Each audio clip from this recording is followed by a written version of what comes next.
Session number 2, there is a science of getting rich.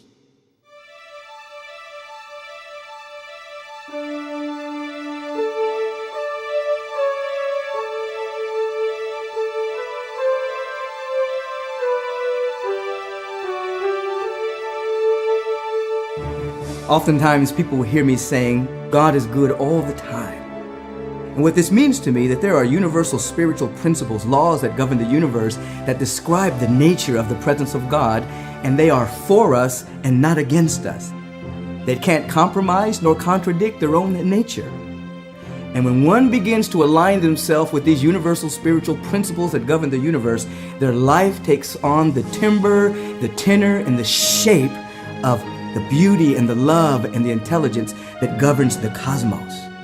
Indeed, when you begin to understand this, you begin to also understand what the real law of attraction is. It simply means that the universe bends itself around your predominant thought pattern. That your thoughts, being a unit of mental energy, have the tendency to transmute themselves into perception, speech, behavior, events, circumstances, and your experience. You literally attract to yourself what you're holding in mind, whether you believe it or not. Today, I want you to know that you can grow in having a real choice for your destiny. Do you realize that most people do not choose? Most people are reacting to circumstances because choice is a function of awareness.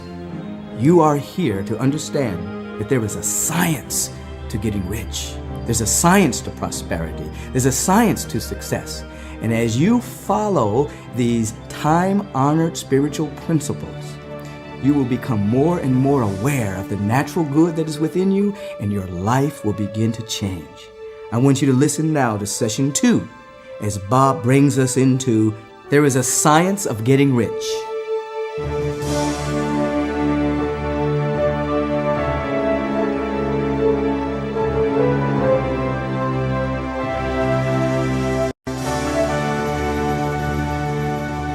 Michael's right. God is good all the time. In this session, we're going to get into one of the most important subjects any human will ever study, the laws of the universe. And that was probably best spoken by the father of the space program, Dr. Wernher von Braun, when he said that the natural laws of this universe are so precise that we don't have any difficulty building spaceships, sending people to the moon, and we can time the landing with the precision of a fraction of a second. He also said these laws must have been set by someone. You know, the best definition of natural law seems to be that it is the uniform and orderly method of the omnipotent God. This whole universe moves in very precise order.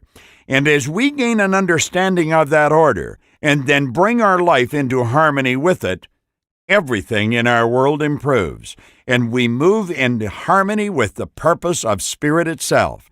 Spirit is always for expansion and fuller expression. There is a science of getting rich. It's an exact science, like algebra or arithmetic.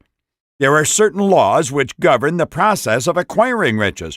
Once you learn and obey these laws, you will automatically become a member of that select group of people who live the secret. And you will get rich with mathematical certainty. Now, there is but one great law, namely, energy is.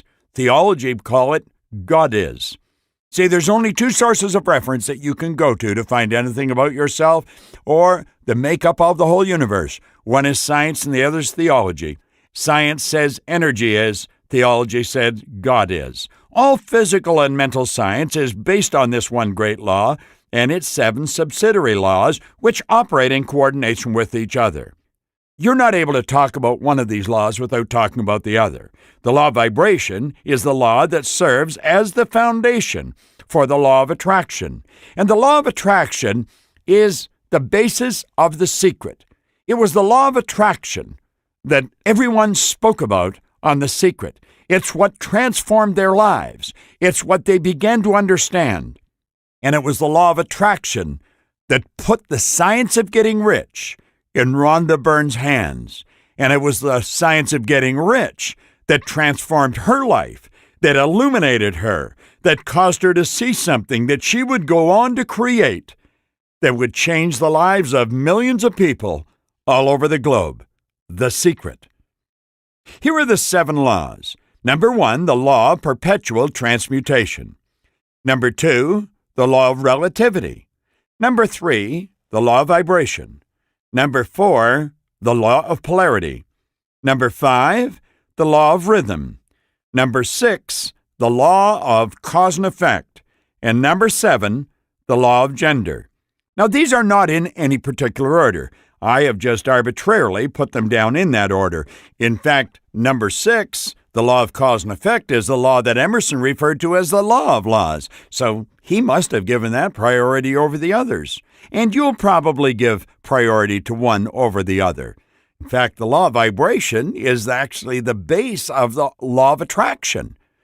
There would be no attraction without the law of vibration. You see, it's the vibration you're in that's going to dictate what you attract to you. So as we go through this lesson, you're going to start to see things from a different point of view. I think our perspective of things will change. Now, this is a lesson, by the way, that you will want to study maybe 1,000 times.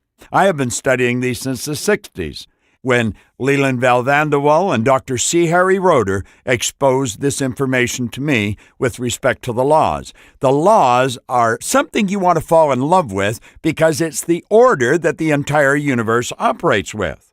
Now let me repeat.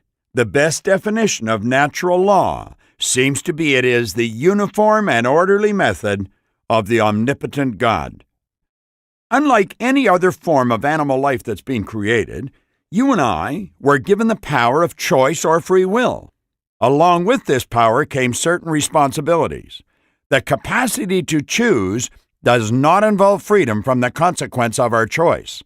The laws or rules which govern every individual, and which we cover to some degree as we go through these lessons, are as exact as the laws that govern the material universe.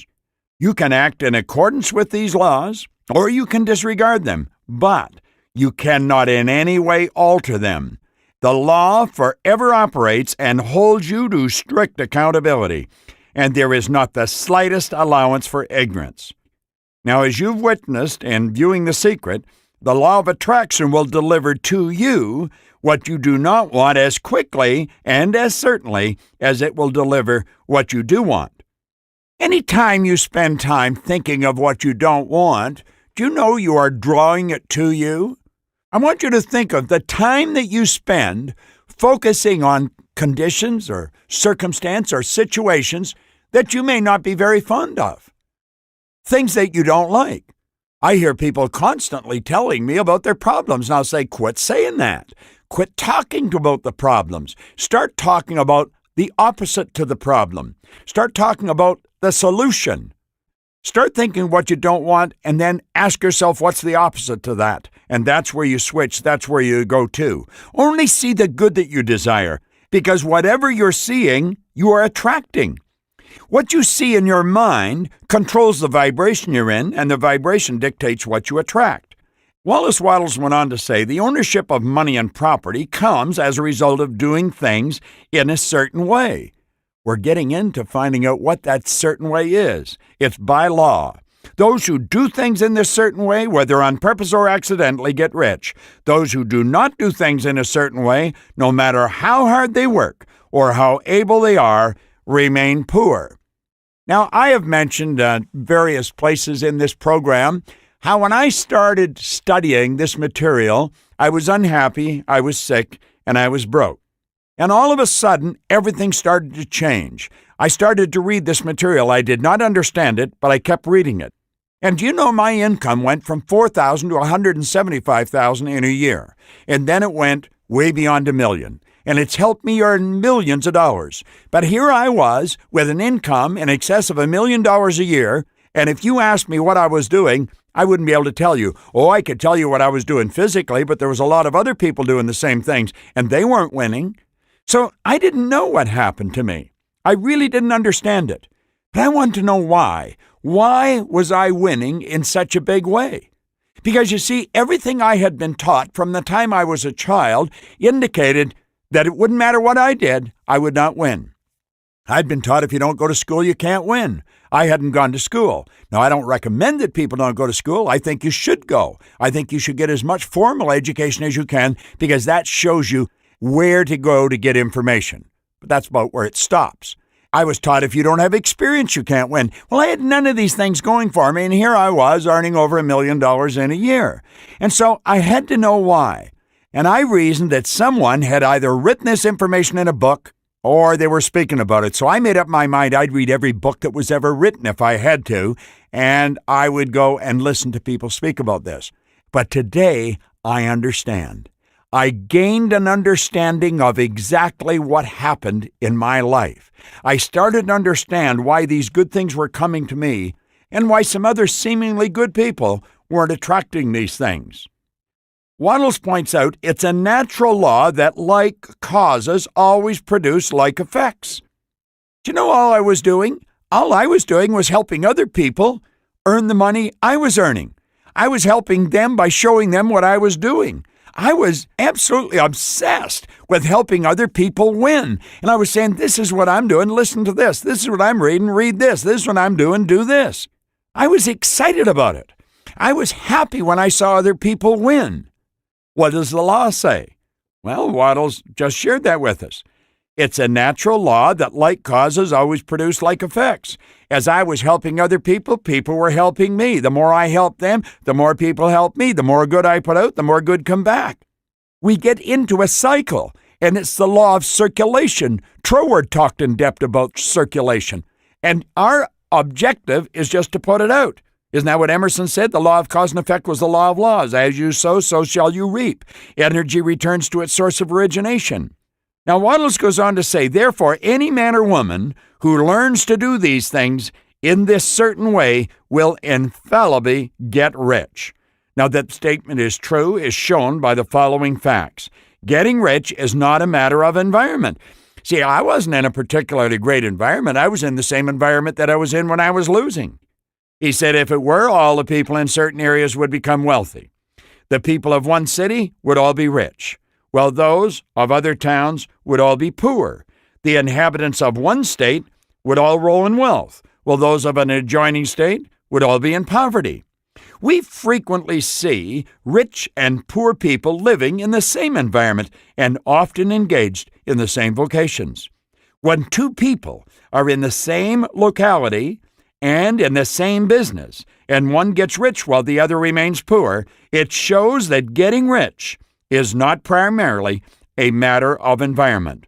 Some environments may be more favorable than others, but when two people in the same business or in the same neighborhood, one gets rich while the other fails, it indicates that getting rich is the result of doing things in a certain way. Furthermore, the ability to do things in this certain way is not due solely to the possession of talent, because many people who have great talent remain poor, while others who have very little talent get rich. If we study people who have gotten rich, we find that they are an average lot in all respects. It is evident that they do not get rich because they possess unique talents and abilities. They get rich because they happen to do things in a certain way. That is one of the most beautiful truths you'll ever learn. The certain way is by law, and that's what this particular segment of this program is all about. There is a science of getting rich. It's about the law. Getting rich is not a result of saving or thrift. Many very penurious people are poor, while free spenders often get rich. Nor is getting rich due to doing things which others fail to do. Two people in the same business often do almost exactly the same things. One gets rich while the other remains poor or becomes bankrupt. What are you in harmonious vibration with? I have a dear friend of mine, Eli Palmer. Eli Palmer is my physical training coach. When I'm in Toronto, I'm up at 5 a.m. and I'm in the gym at 6. And he's there and he puts me through the paces. He has me stretching and lifting and exercising, and he's got a beautiful business there. Eli is a student of this material. He doesn't just work with the body, he works with the mind. Eli is not only strong from the neck down, he's strong from the neck up. He's got a phenomenal attitude towards people, towards business, and towards growth. But here's the point. Eli Palmer's business is growing to the point it's expanding, and as I'm recording this, he is preparing to move in to a beautiful new gym. At the same time, around 5 blocks away from him, there is another gym, and it's being closed. Eli phoned me here about 2 weeks ago, and he said, you'll never guess what, Bob. He said the gym over, and he named the street, is closed. They put the lock on it. They went bankrupt today. I got thinking about that after I hung up, and I phoned him back, and I said, Eli, there's a great lesson here for you and I and anyone else that's observing what's happening. Well, one person is going out of business. Another person's business is expanding. Your business is growing. Their business is dying. You're in the same environment. You're only blocks away. You're doing exactly the same thing in exactly the same marketplace. One business grows, the other dies. Eli's business is called Better Bodies, and he not only helps people develop a better body, he helps them develop a better mind. You see, he gives them what he's got. Now, I'm not quite sure what the proprietor of that other gym was doing, but whatever it is, it wasn't in harmony with the law because it went out of business. Now, Wallace Wattles has pointed out, from all these things, we must come to the conclusion that getting rich is the result of doing things in a certain way. If getting rich is the result of doing things in a certain way, then any man or woman who can do things in that way can become rich. And if like causes always produce like effects, the whole matter can be brought within the domain of an exact science, and it most certainly can. When you fall in love with the idea of helping someone else, I guarantee you the universe will reward you. This magnificent program, The Secret Science of Getting Rich, has been designed to help you create abundance, opulence in every area of your life. There's not only phenomenal information here for developing your mind and moving into harmony with the law, there's a great opportunity for you to become very wealthy just through sharing this program with other people. Now, Wattles has brought to our attention that the question arises whether this certain way may not be so difficult that only a few may follow it. As we have seen, this cannot be true so far as natural ability is concerned. Talented people get rich, and blockheads get rich. Intellectually brilliant people get rich, and very stupid people get rich. Physically strong people get rich, and weak and sickly people get rich. Wattles goes on to point out that some degree of ability to think and understand is, of course, essential. But insofar as natural ability is concerned, any man or woman who has sense enough to read and listen and understand the words that are in this particular program can certainly get rich. Now, although we have seen that it is not a matter of environment, location does count for something. One would not go to the heart of the Sahara and expect to do successful business. This is a very interesting point of this program. I would like to bring to your attention that this program is based on the writings of Wallace D. Wattles, who left us in 1911, but before he left us, he wrote this book in 1903. And anyone that would travel to Dubai today will see that it doesn't really matter whether it's the center of the desert or it's the heart of Paris or London or Berlin or New York or Toronto. It really doesn't matter where you are outside. What really matters is where you are inside. Dubai has to be one of the most beautiful and progressive cities that you'll find anywhere in the world today, sitting right out there in the middle of the desert. As a matter of fact, you can go skiing there in the summer. Can you imagine that? That's right. They built ski hills in Dubai, in the center of the desert.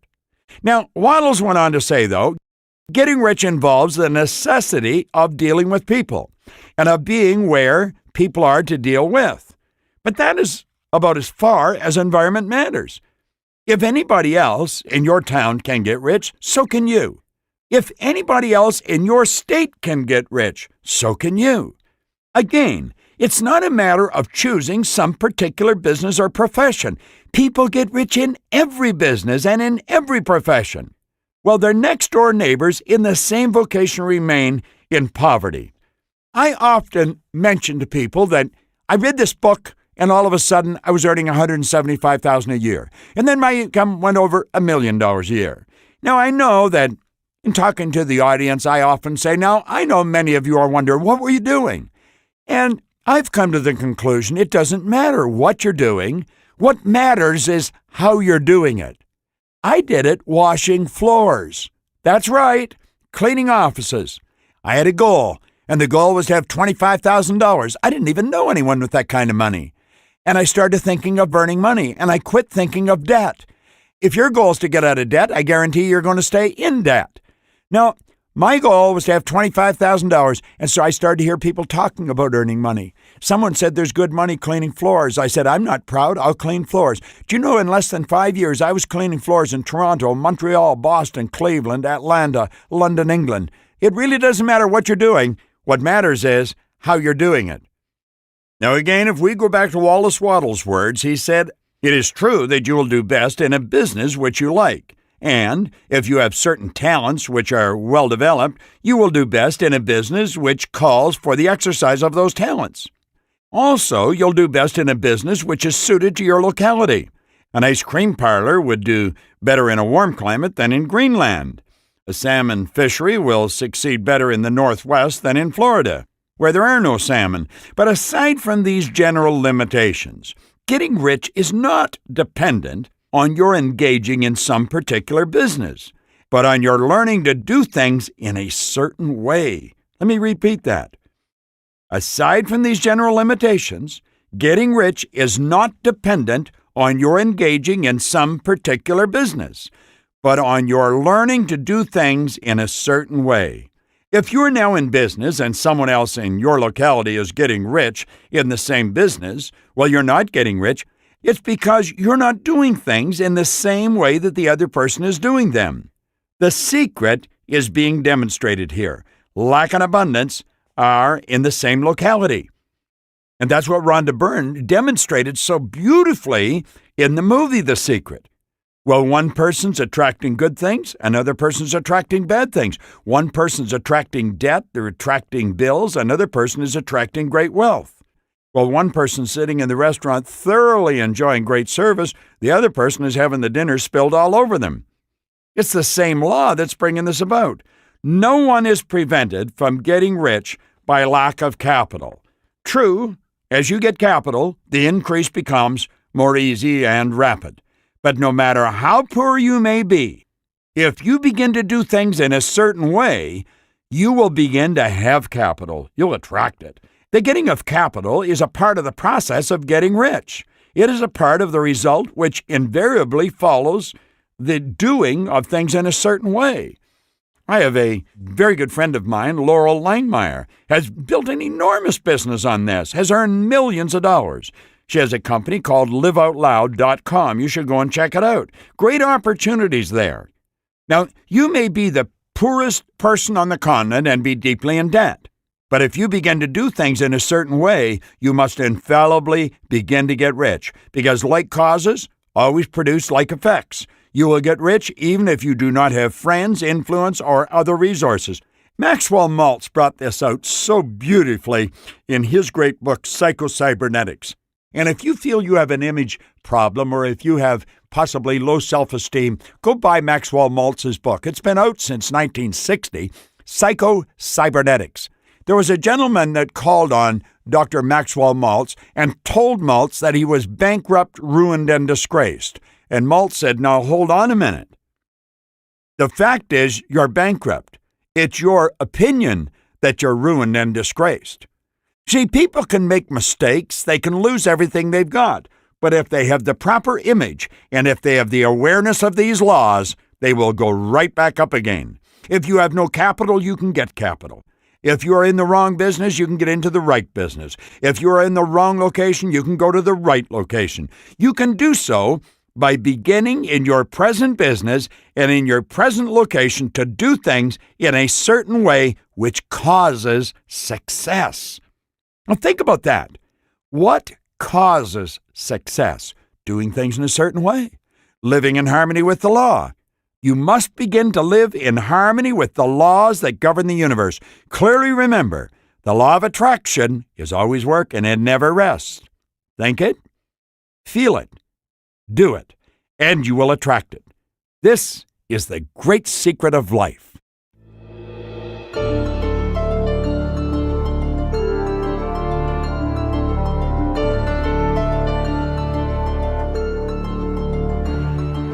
Now let me ask you a couple of questions on this segment of The Secret Science of Getting Rich.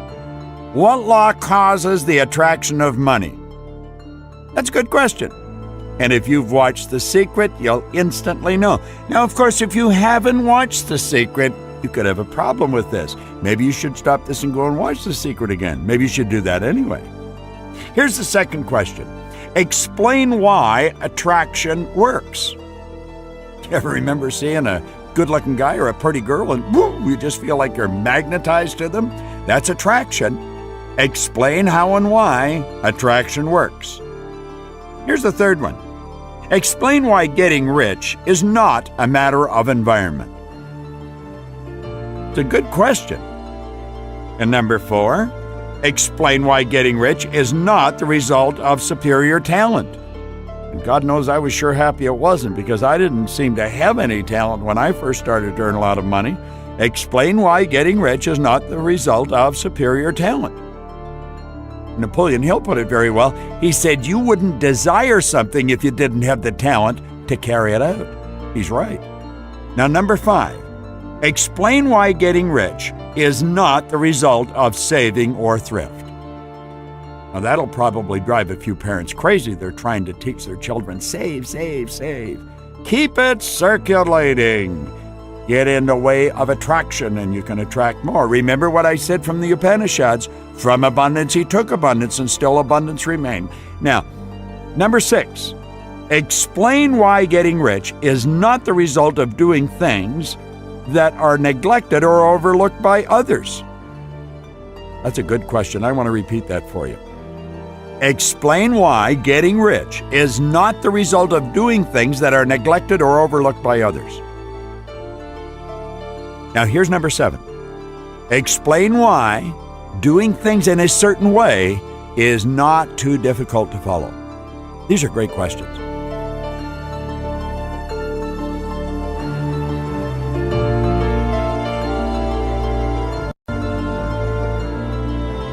All right, now that we've covered the questions, let's dig into the laws in some depth. In this program, The Secret Science of Getting Rich, in the second session, what we're dealing with primarily are the laws of the universe. Now, I'm going to touch on each one of the laws, and I just hit on a couple of points, and then we're going to go into each one of the laws in greater depth. The first one that we touch on is the law of perpetual transmutation. What does this law tell us? It tells us energy moves into physical form. It also points out the images you hold in your mind most often materialize in results in your life.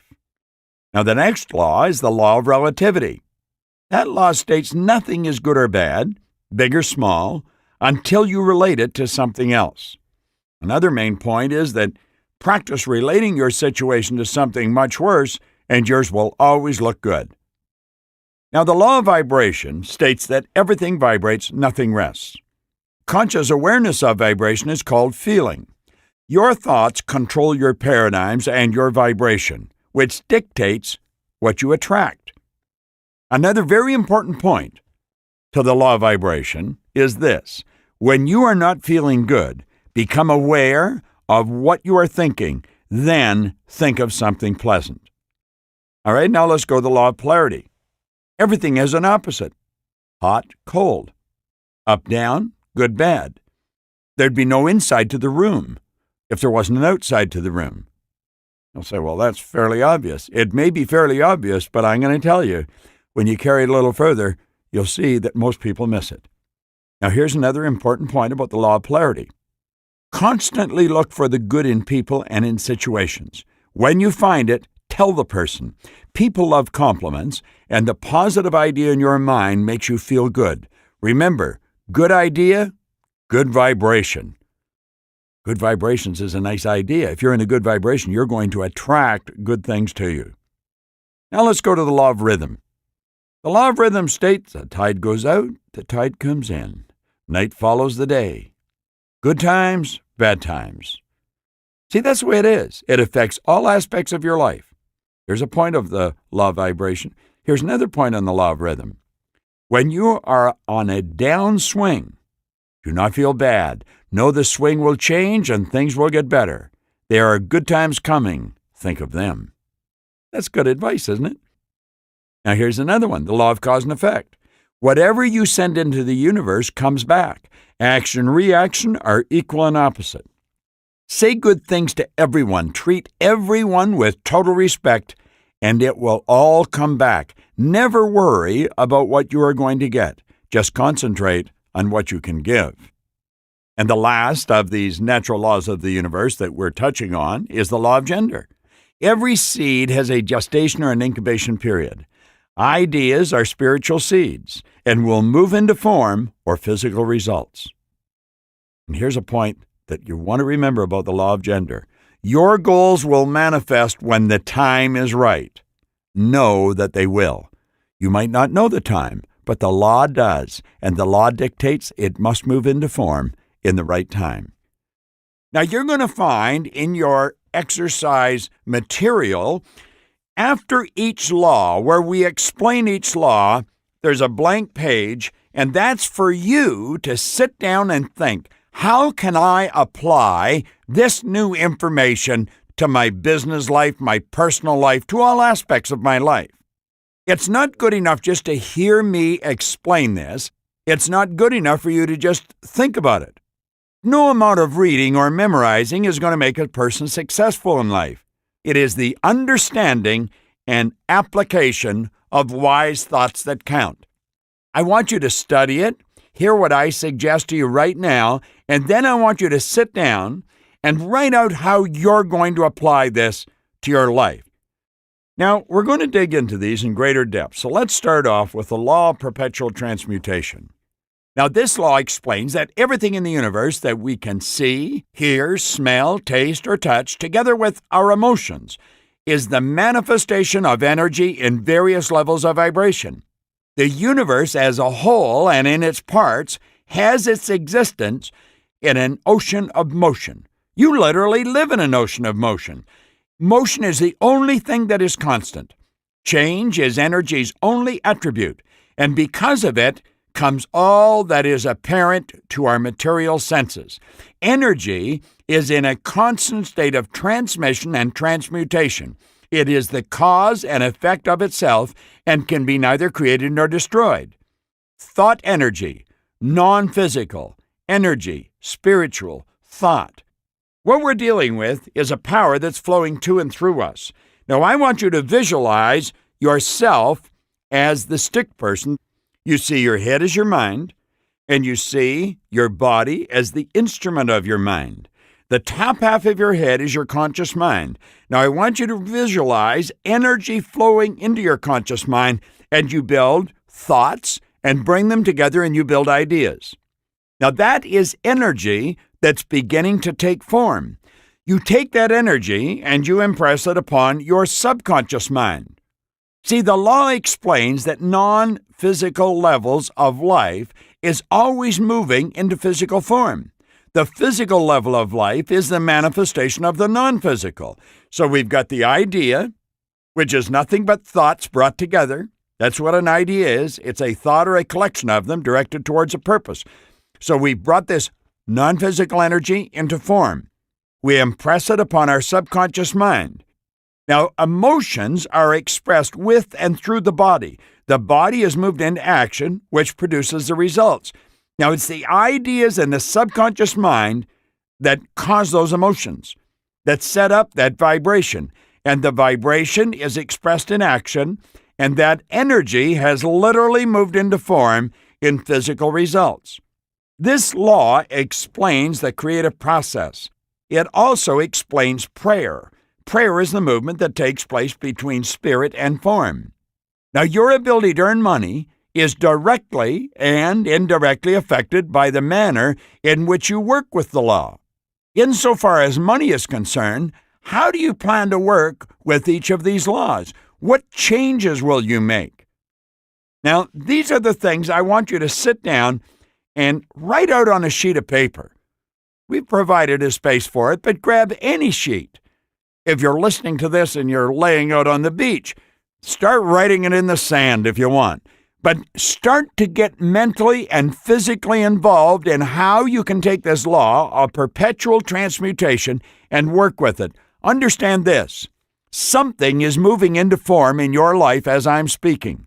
Something is moving into form in your life right now, and it always is.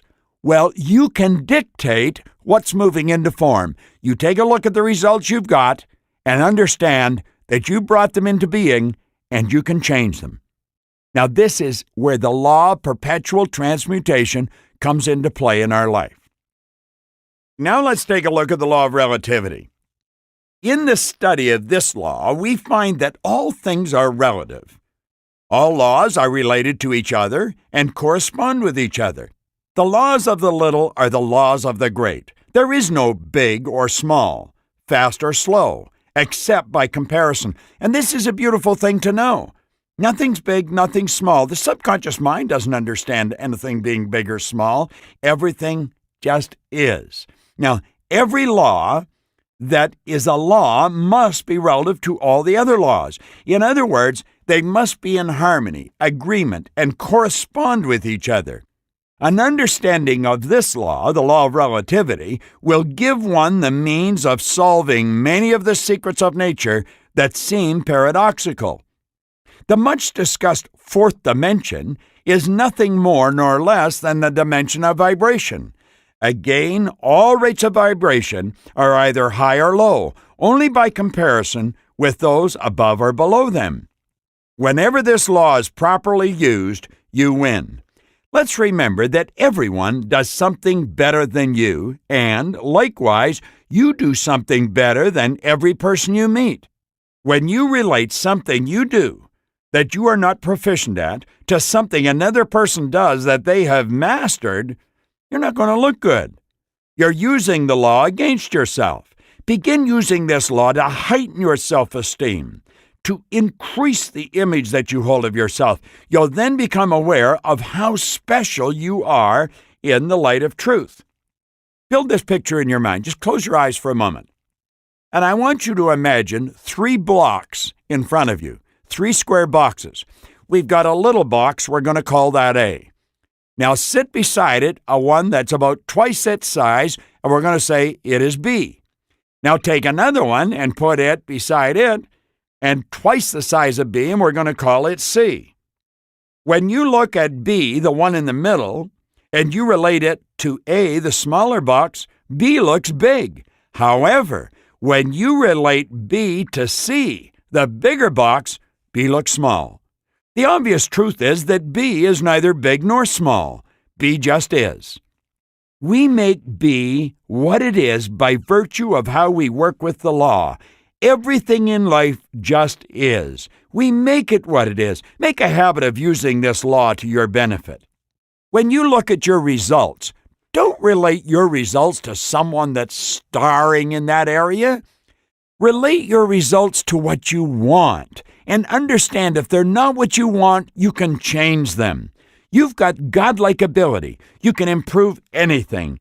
Take a look at anything you've got. It's neither good or bad. If you put yourself down, you're going to end up very despondent. Quit doing that. Every result just is. There isn't anything good or bad. You could take the worst situation you've got, and it probably isn't that bad.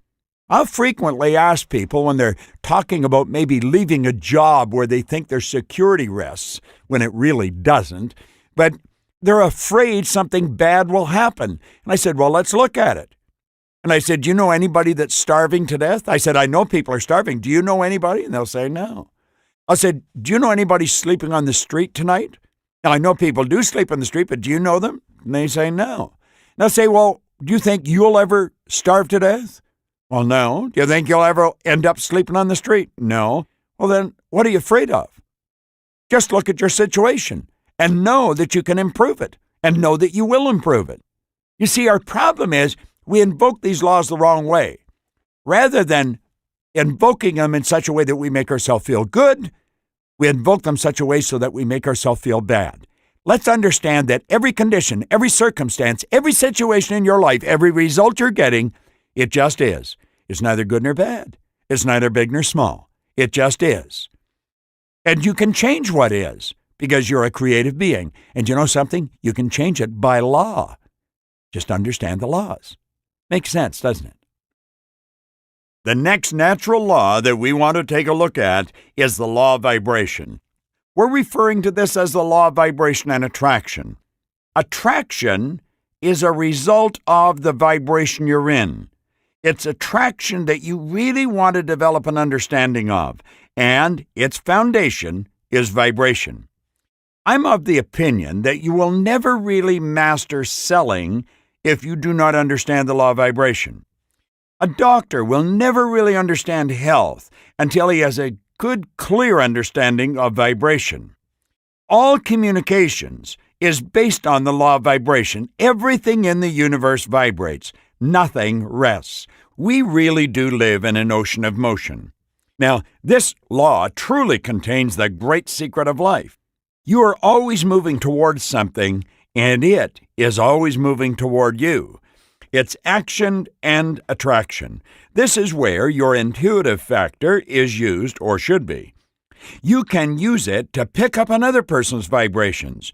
When you consciously become aware of vibrations, you call them feelings. When you feel bad, you can change your feelings by thinking good thoughts. When you pick up a bad feeling from another person, you know they must be thinking disturbing thoughts.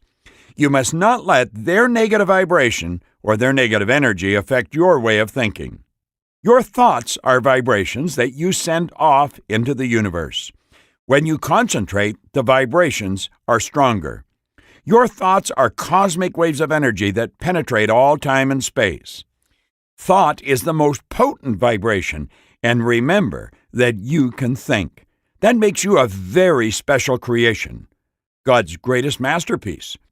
You should always be delighted with yourself. All creation begins in thought. Your thought controls the vibration your physical body is in. Dis-ease is a body not at ease. Health is a body at ease.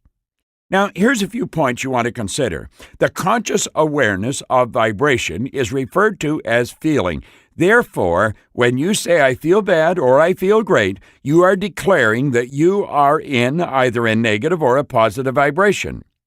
Another point is mind is movement. The law of vibration decrees that everything moves, nothing rests. Now, the brain is the instrument you use to move your entire being into a different vibration. The brain is your vibratory switching station. Your brain will not think, but you think with your brain. Your brain is something that you have to use to improve your life. When you say you think, or you say you are thinking something, what you are really doing is choosing to activate certain brain cells. They, in turn, affect your central nervous system, and you move into whatever vibration those particular cells govern. The law of attraction immediately goes to work, delivering whatever you are thinking about. Here's the last point I want to focus on. Brain cells are where you store mental pictures or images. If the cells you activate have sad or negative images, you will move into a negative vibration and feel bad. If they have happy images, you will move into a positive vibration and feel very good. Choose happy pictures, and you must feel good. Vibration is everything. The sound of God evolves through the law of vibration. Ignore logic and follow that gut feeling. God is speaking to you. Do you know it's been said that prayer is where we talk to God? Our intuitive factor is how we pick up God talking to us, and it's all done through vibration. Isn't that beautiful? Now, here we go with the next great law, the law of polarity. I love this law.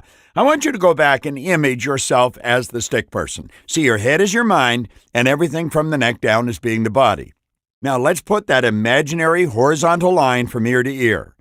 Now just off to the left of your head, put a negative sign. Just off to the right, put a positive sign. You can put the negative on the right side and then positive on the left if you want. But what we're looking at are opposite sides of our head. You're looking at the opposite sides of anything. Those two symbols represent the negative and the positive. Everything in the universe has its opposite. There would be no inside to a room without an outside. If you referred to the side of a sheet of paper that words are written on as the top, then the other side would be the bottom. You have a right and a left side to your body, a front and a back. Every up has a down and every down has an up. The law of polarity not only states that everything has an opposite, it is equal and opposite. If it was 3 feet from the floor up onto the table, it would be 3 feet from the top of the table down to the floor. If it's 150 miles from Manchester to London, by the law it must be 150 miles from London to Manchester. It could not be any other way. If something you considered bad happens in your life, there would have to be something good about it. If it was only a little bad, when you mentally work your way around to the other side of it, you will find that it's only a little good. I want you to mentally build a line, a horizontal line out in front of you. Make it 6 feet long. Make the left-hand side of the line where it ends negative, the right-hand side of the line where it ends positive. Now here we've got a horizontal line that's 6 feet long. Right in the center, put a vertical line, and above the vertical line, put the word is. The line just is. When you move to the left-hand side of the center, it's negative. Move to the right-hand side of the center, it's positive. If you just go an inch to the left-hand side of the line, you'd say it's only a little negative. Well, it's equal and opposite. When you work your way around to the positive side, you're just going to go an inch to the right-hand side. Now, if you went over about 3 feet, you'd be way off at the end, and it could be terrible. Go opposite on the right-hand side, then it's going to be great. You make it negative or positive by virtue of how you choose to think about the situation. When you look at the situation one way, it's negative. You can change your perspective and look at it from the opposite viewpoint and find it will be positive. But in truth, every situation you look at just is. Now, it may be a little difficult to say everything just is. If something nasty happens, you're inclined to look at the nasty side of it. But when something good happens, you look at the good side. Now, we're being controlled from outside. Let's control it from inside. It doesn't matter what happens. It just is. You don't react, you respond, and then keep on going. Now, remember what I suggested when we first started to discuss these laws? I suggested that you take the time to read the material on each law, take a blank sheet of paper, sit down, and write out an exercise where you could actually use the information, apply it to your business, to your personal life, but apply it to your life to improve the quality of your life. Now we're coming to the law that takes us up and down, where we just flow up and down. It's the law of rhythm. The law of rhythm embodies the truth that everything is moving to and fro, flowing in and out, swinging back and forward. There's a high and a low tide. Everything is flowing both in and out in accordance with the law. There is always a reaction to every action. Something must advance when anything retreats. Something must rise when anything sinks. The law governs the movement of all the planets in their orbit, and also manifests in the material and vegetable kingdoms. Men and women can observe this law in their mental, physical, and emotional states. The law of rhythm is universal. This can be observed in the rising and setting of the sun and the moon, ebb and flow of the tides, coming and going of the seasons, and in the rhythmic swing of consciousness and unconsciousness. You're not going to feel good all of the time. No one does. If you did, you wouldn't even know it. The low feelings are what permit you to enjoy the high feelings. There will always be highs and lows in life. Reason gives us the ability to choose our thoughts. That's what we call free will. Even when you are on a natural downswing, you can choose good thoughts with your free will and continue to move up toward your goal. Do you know, when President Nixon was marched out of office virtually, he had to resign. When he was leaving, he made a speech, and he said, "It's only by experiencing the depths of the valley that you will enjoy the magnificence of the mountain." Well, you know, he was right. Everyone experiences low points, but it's because of those low points that we are able to enjoy the high points. We have dominion over our marvelous mind. We have been given the godlike ability to choose our thoughts. So let's make up our mind that we're going to stay in control. Now, prior to continuing with this lesson on the law, let me again remind you, as you go through your exercise material, you will notice after every law is a blank sheet. Those sheets are designed for your use. We want you to stop and ask yourself, how are you going to apply these laws? How are you going to apply this specific law in your life? You got to think about it, and I'd recommend that you give it good use. Apply each law to just one area of your life, and you're going to form the habit of living with the law. Now, this brings us to the law of cause and effect. Every cause has its effect. Every effect its cause. There is no such thing as chance. Everything happens according to law. Nothing in the entire universe ever happens unless it occurs according to law. Nothing ever escapes the law. It is impossible for the human mind to conceive of starting a new chain of causation for the simple reason that every effect must have a cause, and in turn, the cause must have an effect. Thus, we have the perpetual, never-ending cycle of cause and effect. You know, we use the word miracle and chance and luck fairly liberally. Quite freely, we toss those words out. Voltaire said we invented those words to express the known effects of unknown causes. Ralph Waldo Emerson called this law, the law of cause and effect, the law of laws. You are, of course, very interested in results. Your physical health, your relationships, the respect you earn, your material income.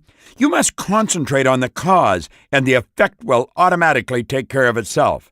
That is how the law works.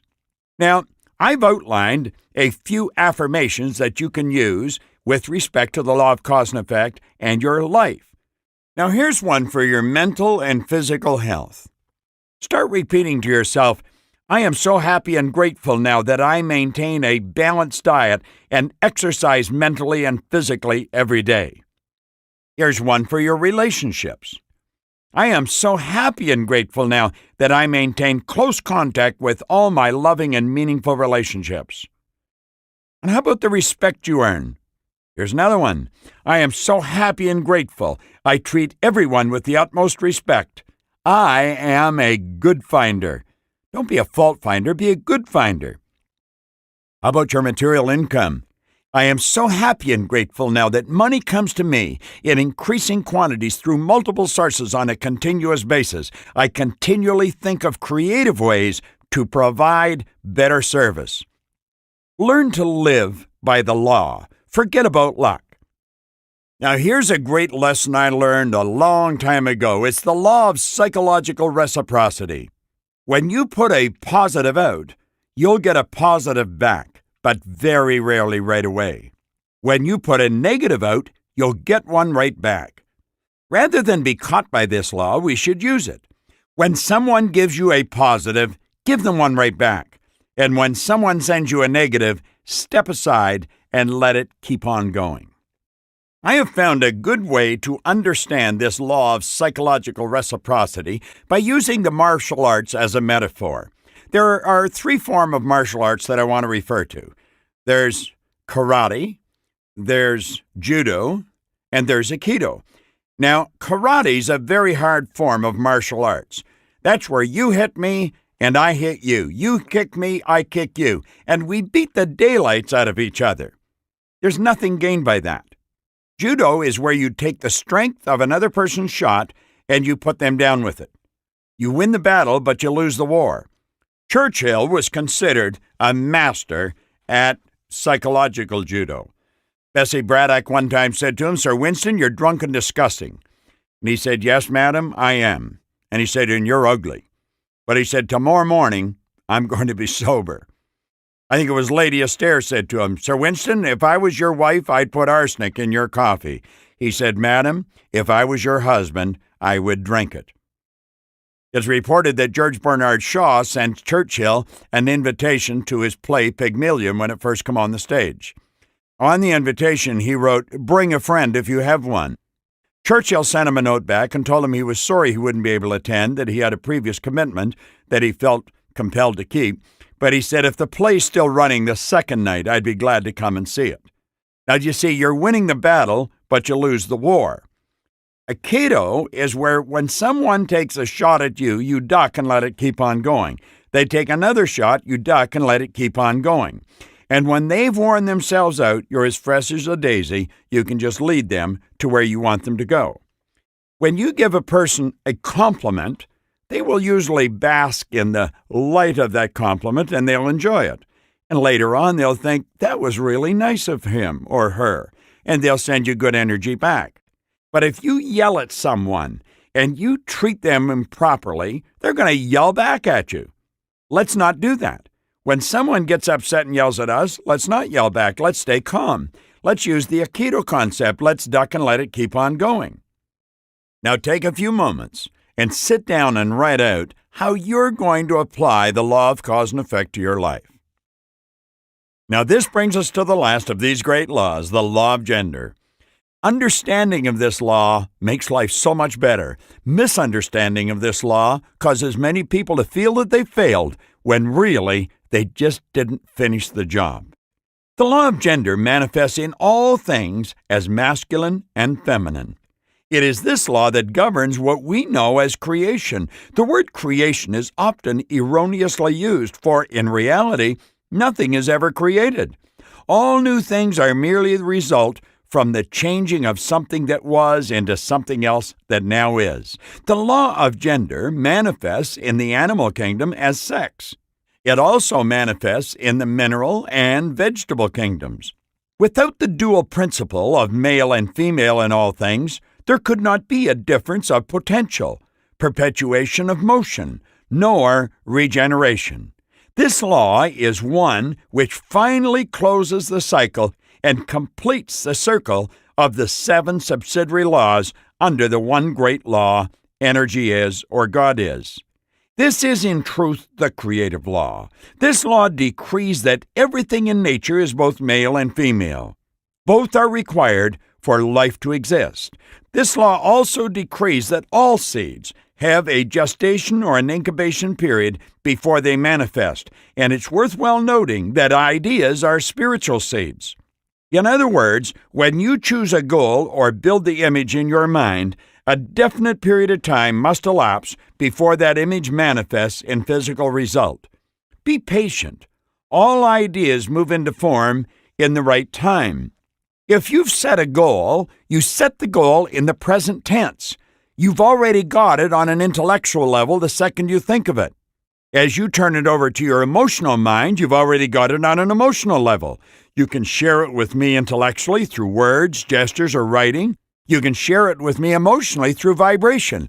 The only thing you are not able to do is enjoy it yourself on a physical or a material plane, or share it with somebody else on the physical plane. Since most people live strictly on the physical plane and just live through their senses, when they do not see the manifestation or the physical manifestation of it, they think it hasn't happened. It's happening. It's not a matter of hasn't happened, it's happening. And it will continue to happen as long as you hold the image in your mind. Now, the only thing you don't know is how long it's going to take you to reach the goal, or how long it's going to take that idea to move into form. That's the gestation or the incubation period for this spiritual seed, which an idea is. So we guess at the length of time it will take us to reach the goal, or we're guessing at the gestation period. Now, usually, as a rule, we will almost always guess pretty close to the time. I have seen people guess right to the day. but frequently will miss by a mile. I have seen me miss by a year. I've seen me miss by a month. But I'll tell you this, I knew I hadn't missed. If the date came that I had set for me to reach the goal and the goal had not materialized, I just knew that I had chosen the wrong date. I gave myself an extension and keep on going. And that's what I want to recommend you do. Take a few moments and sit down and really think about this. Ask yourself how you're going to apply this information to your life. All right? Hopefully you've got that done. Now let's go to the last exercise that I would like you involved in this particular session. There are a number of great lessons in this particular segment of the program. What 3 lessons stand out most in your mind, and how will you begin to employ them so you will benefit from the secret in a greater way? Now go ahead and write out those 3 lessons, and I'll see you in the next session. This is Bob Proctor, and thank you. Hello, this is Jack Canfield, and I'm going to suggest that you spend extra time on this particular session. I want you to dig into the exercise pages in your Secret Science of Getting Rich guide. Bob has invested an enormous amount of time into researching these laws. And I want to suggest that you also spend some serious time studying these laws and filling in the exercises accordingly. What this session teaches us is that you have a power within you that is far superior to any circumstance or situation around you. You have free will to think what you want to think. It's these very thoughts that are in charge of directing power to whatever you choose in your lifetime. So think for a moment. What are you choosing now? And what have you unconsciously chosen in the past? Let's think about this in regard to earning money. Although the differences in what you've earned over the last 12 months and what you may choose to earn over the next 12 months might be great, the needed change in your personality is usually very small. It's all a matter of choosing and changing your thought. Your right to life means your right to have the free and unrestricted use of all the things which may be necessary for your physical, mental, and spiritual unfolding. In other words, your right to be rich. See, we have the right to choose and the ability to choose what we're going to have. Ask and it will be given. Our problem is we don't really believe it. The current results you have in your life are based on your current beliefs, and your present income is based on your current belief of what you're capable of earning. As you go through this program, you are going to reevaluate what you see as truth, what you believe. When you reevaluate a situation and change your beliefs based on your new awareness, you will find that your results will also automatically change. Bob often says, mental activity does not necessarily constitute thinking. And he's right. Most people don't really think. They don't really evaluate. They are not using this higher part of their personality. As we go through this program together, we're going to be educating ourselves in a different fashion. Napoleon Hill once said, "An educated person has so developed the faculties of their mind that they can acquire anything they want, or its equivalent, without violating the rights of others." And this is what we're here to do. See, as Wallace Wattles so clearly stated, you do not get rich by doing certain things. You get rich by doing things in a certain way. We want to use our conscious mind in a much different manner than we've been conditioned to use it in the past. No longer are we going to let whatever comes down the pike simply enter and fill our mind. We are going to learn to use our mind more effectively. And while some of these new ideas might initially be foreign to our way of thinking, we know that they are lawful thoughts. Everything that comes to us by law. And once we understand these laws and use them consciously, we can create anything we want. By first evaluating and then thinking in a certain way, riches will invariably come to all of us. It's the law.